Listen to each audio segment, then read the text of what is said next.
Sobat Bion, balik lagi di Binus Online Interactive Channel. Kali ini kita akan bahas tentang kebijakan pemerintah untuk pengusaha UMKM yang ada di sektor perpajakan. Jadi buat kamu yang mungkin punya usaha nih, terus butuh insight tentang perpajakan, episode kali ini cocok banget buat kamu. Kalau penasaran, jangan kemana-mana, kita lihat setelah yang satu ini.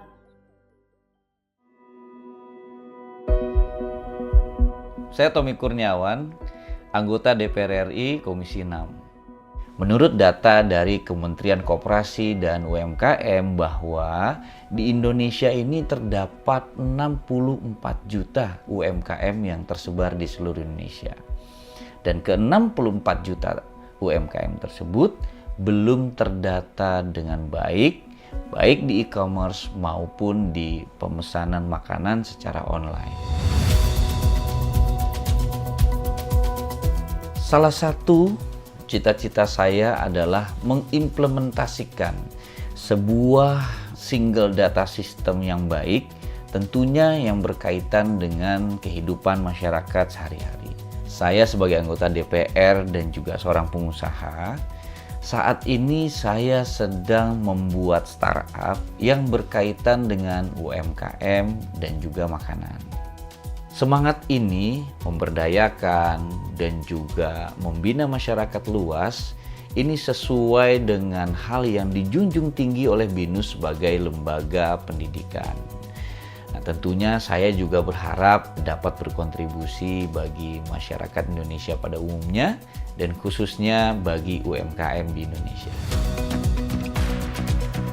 Keleluasaan dalam mengatur waktu itulah menjadi alasan utama saya kenapa saya memilih BINUS Online Learning.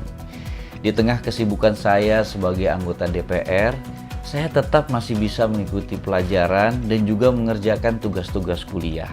Saya juga nggak mengorbankan waktu saya bersama dengan keluarga. Ilmu yang saya miliki itu juga memungkinkan saya bisa memberikan inovasi, memberikan ide-ide yang baik, tentunya yang berguna bagi masyarakat luas. Dalam ilmu yang saya dapatkan di perkuliahan ini, saya semakin antusias dan juga saya percaya diri bahwa saya dapat membantu UMKM yang ada di Indonesia. Ketika implementasi single data system itu terjadi, maka di saat kondisi seperti ini, mereka UMKM akan mendapatkan bantuan secara efektif dan juga tepat sasaran. BINUS Online is a fully online undergraduate program offered by BINUS University. Through distance learning method, BINUS Online is designed for graduates of senior or vocational high school and diploma to pursue their dream of obtaining a bachelor's degree with flexible class schedules that do not interfere with their work. BINUS Online is available in various regions in Indonesia. You can access learning resources such as digital library, multimedia-equipped classrooms by visiting BINUS University Learning Centers located throughout Indonesia. BINUS Online adopts learning management systems technology, which we call BINUS Maya, to support the learning process. BINUS Maya facilitates lecturers and students in accessing a variety of high-quality learning content, as well as all learning information such as class schedules, course materials, discussion forums, and practice questions. In addition to learning technology, BINUS Online provides various learning materials such as lecture notes, presentation slides, videos, ebooks, and augmented reality. Lecturers and students can also obtain a variety of enrichment materials through the library websites such as ebooks, scientific articles, multimedia, and final projects. Learning is conducted using asynchronous and synchronous method. Asynchronously, learning between lecturers and students is conducted through discussion forums. Synchronously, learning is conducted through video conferencing. Lecturers will deliver the material interactively by utilizing the latest technology. The readiness of this online learning implementation received a 5-star award from Kiastar for the online learning category. Instructors at BINUS Online are not only academics, but also practitioners with experience in their fields, so that students can gain knowledge of their theory and practice in the industry. During the lecture, students also gain additional knowledge through industrial sharing and international experience sessions directly delivered by various practitioners and academics from both within and outside the country. BINUS Online is committed to providing access and opportunities for students to improve their skills and knowledge relevant to the industry needs. Through the BINUS Career and BINUS Online Graduate Attribute programs, BINUS Online has collaborated with many partners to provide a wider job market for students. BINUS Online not only offers quality higher education, but also opportunities for your career advancement.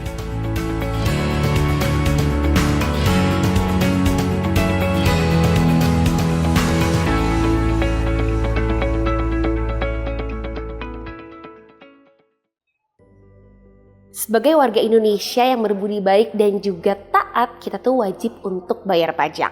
Terutama nih kalau kamu kerja, punya usaha kecil-kecilan, terus kamu juga bergerak di bidang UMKM, itu tuh pasti harus banget tahu yang namanya satu hak dan kewajiban pajak. Terus NPWP, terus SKP, PKP, aduh banyak banget singkatannya ya. Gak usah bingung-bingung, kita dengerin penjelasannya lewat video yang satu ini.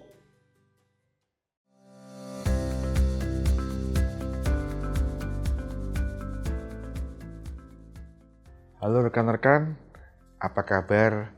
Semoga selalu dalam keadaan sehat. Perkenalkan saya Rosaria Doko Wijanarko.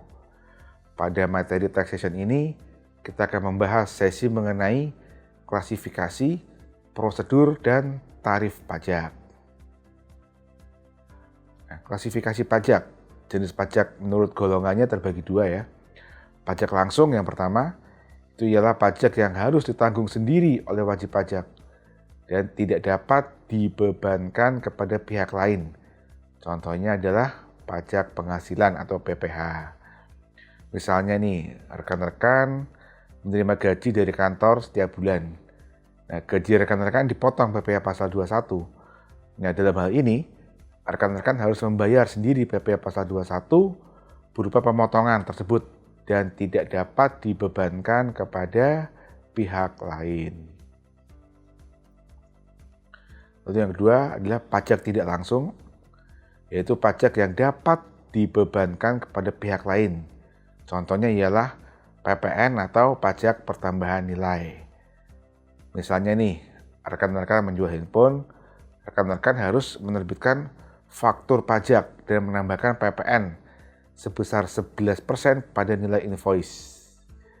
Di sini, pembebanan PPN sebesar 11% tersebut dibebankan kepada pelanggan rekan-rekan. Berikutnya, jenis pajak menurut sifatnya.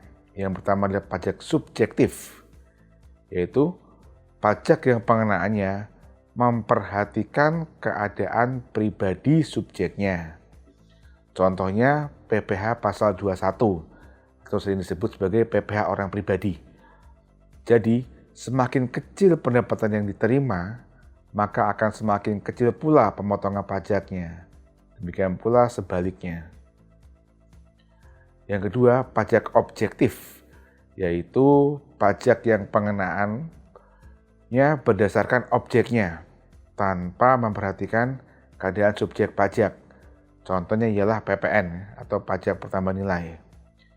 Jadi, apapun kondisi kita sebagai subjek pajak pada saat membeli barang atau jasa, misalnya kita membeli handphone atau televisi ya, kita akan dikenakan PPN sebesar 11%. Berikutnya, jenis pajak menurut lembaga pemungutannya terbagi dua. Yang pertama adalah pajak pusat atau pajak negara. Pajak pusat itu adalah pajak yang dipungut oleh pemerintah pusat dan digunakan untuk membiayai rumah tangga negara. Contohnya ialah pajak penghasilan atau PPh, PPN, PPNBM, dan bea materai. Lalu yang kedua adalah pajak daerah, yaitu pajak yang dipungut oleh pemerintah daerah, baik di tingkat provinsi maupun di tingkat kabupaten atau kota madya, dan digunakan untuk membiayai rumah tangga masing-masing daerah.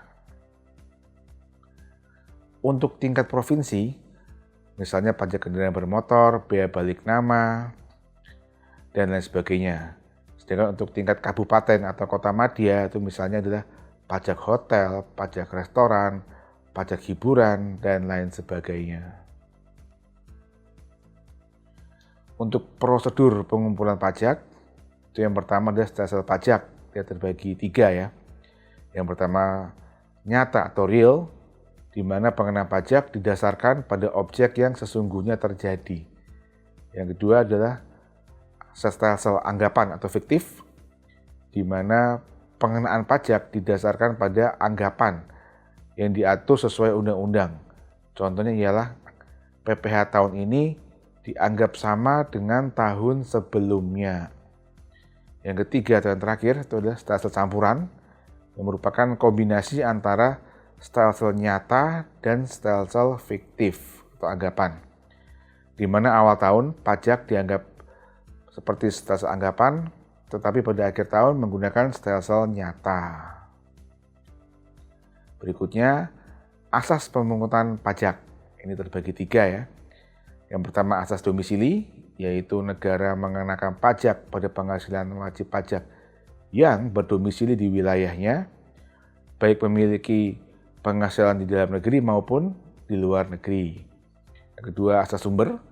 Di sini negara mengenakan pajak atas penghasilan yang bersumber di wilayahnya tanpa memperhatikan domisili wajib pajak.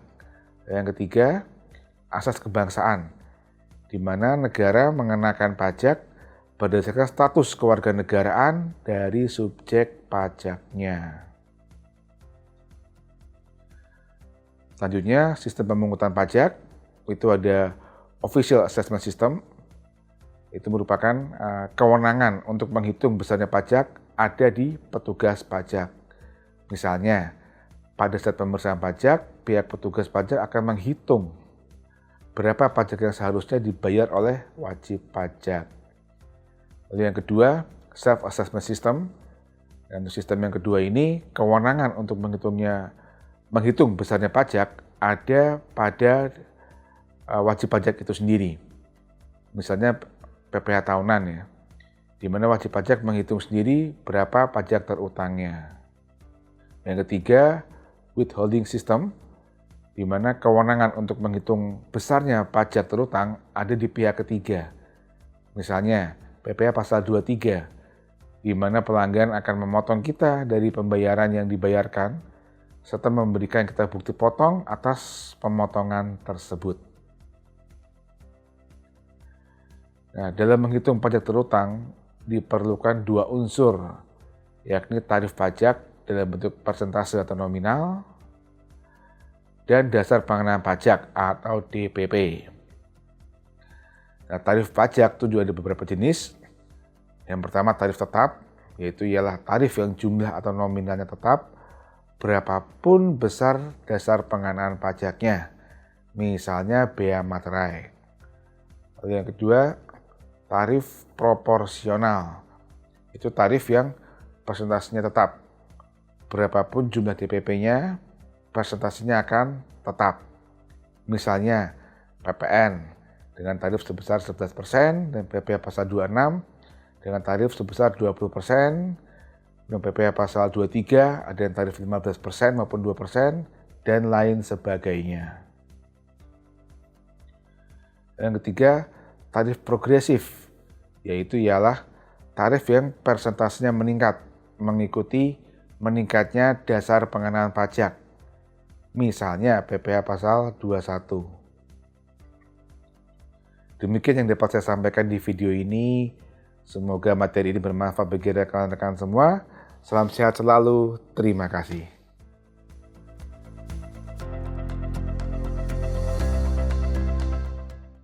Oke guys, itu dia spill produk hari ini. Thanks for watching.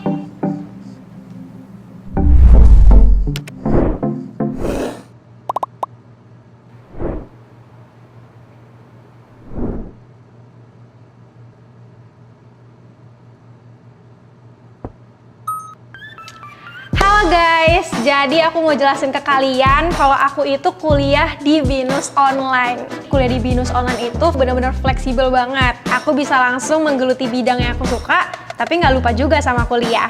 Kita bisa memilih mata kuliah sendiri melalui sistem modular. Lalu kualitas lulusannya juga nggak perlu diragukan lagi karena alumni-alumninya sudah tersebar di seluruh Indonesia dan bahkan sampai ke luar negeri juga. Oke, jadi Binus Online sudah mendapatkan 5 star dari QS World University Ratings dan sudah ada 5 jurusan. Yang pertama ada Business Management, Teknik Industri, Teknik Informatika, Sistem Informasi, dan kelima ada Akuntansi. Jadi, buat yang mau kayak aku, yuk daftar Binus Online sekarang.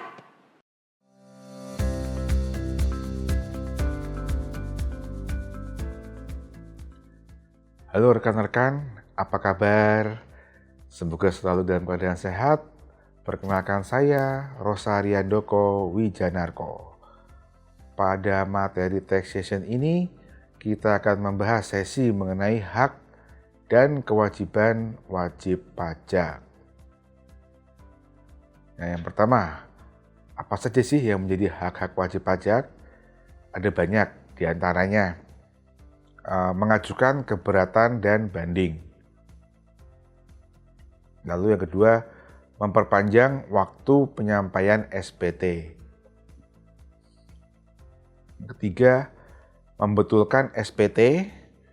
Yang keempat, mengajukan permohonan pengembalian kelebihan pembayaran pajak. Lalu yang kelima, menunjuk seseorang kuasa untuk menjalankan hak dan kewajiban perpajakan, dan lain sebagainya. Sementara kewajiban wajib pajak itu juga ada banyak ya. Di antaranya adalah mendaftarkan diri dan melaporkan usahanya pada kantor Direktorat Jenderal Pajak setempat.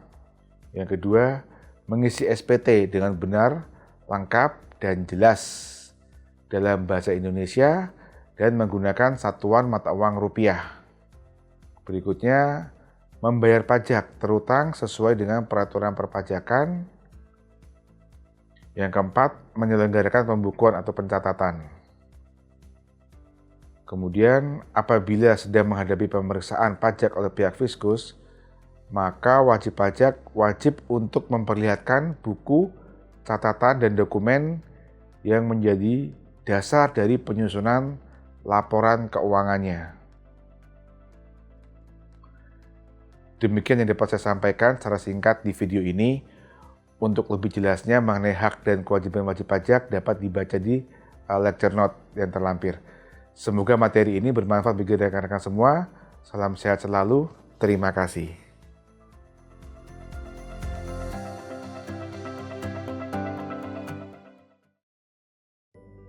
Nah, Sobat Bion, gimana? Udah makin paham belum tentang singkatan-singkatan tadi tuh? Ada NPWP, ada PKP, ada STP, ada SKP.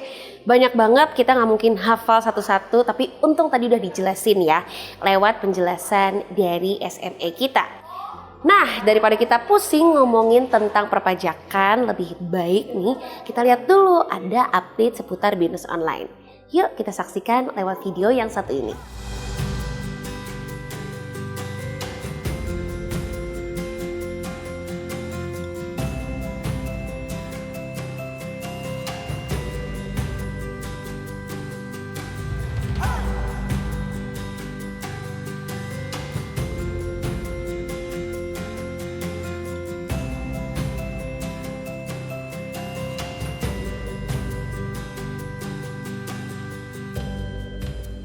Oke Sobat Bion, segitu dulu Bionik kali ini tentang perpajakan. Kita akan kembali lagi di episode selanjutnya yang gak kalah seru. Kalau gitu Diandra pamit, sampai jumpa di episode insightful lainnya Bionik. Dadah!